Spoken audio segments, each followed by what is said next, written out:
মঙ্গলবার তৃতীয় দফার নির্বাচন শেষ হয়েছে, কিন্তু ভোটে ছিল মুর্শিদাবাদে। ভোট তো ভালোই হলো, কিন্তু ভোটের পর উত্তপ্ত হয়ে গেল মুর্শিদাবাদ। রানীনগর, সেখানে তৃণমূল পঞ্চায়েত প্রধানের একেবারে দাদাগিরি, বাম কংগ্রেস জোট সমর্থককে মারধরের অভিযোগ। দেখুন,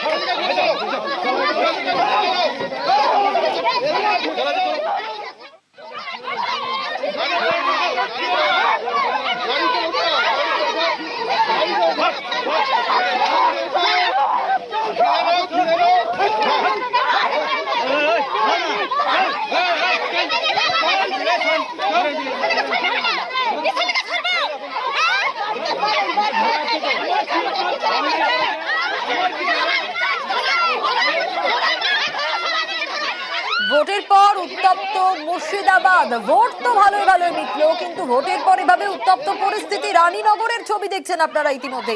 প্রণব আমাদের প্রতিনিধি রয়েছেন আমাদের সঙ্গে। প্রণব, কি এমন পরিস্থিতি তৈরি হলো যে হঠাৎ করে এই রকম ঘটনা? ভোট তো ভালোই মিটলো, কিন্তু তারপরে এই পরিস্থিতি কেন? হ্যাঁ দেখো, ভোট পরবর্তী যে হিংসা, সেই ঘটনায় কিন্তু যথেষ্টভাবে উদ্বিগ্ন বাড়াচ্ছে প্রশাসনের। পরপর ঘটনা ঘটে চলেছে, বিক্ষিপ্ত অশান্তির ঘটনা ঘটে চলেছে কিন্তু মুর্শিদাবাদে। গতকাল রাত্রিবেলাতেই এক জোটের সমর্থককে তৃণমূল সমর্থক তারা অসভ্য ভাষায় কটু কথা বলেন বলে অভিযোগ। তারপরে সেই মহিলা তোমার রানীনগর থানায় অভিযোগ করে। আজকে যখন সেই রানীনগর থানার পুলিশ সেই ঘটনার তদন্ত করতে গেলে সে পুলিশকে ঘিরে কিন্তু তারা রীতিমতো ভাবে মারমুখে হয় এবং দুজন পুলিশ কর্মী কিন্তু আহত হয়। এরপর রানীনগর থানা থেকে বিশাল পুলিশ বাহিনী গিয়েও পাল্টা মারধর করে বলে অভিযোগ এবং বেশ কয়েকটি বাড়িঘর ভাঙচুর হয়েছে বলে কিন্তু অভিযোগ। এবং এই ঘটনাকে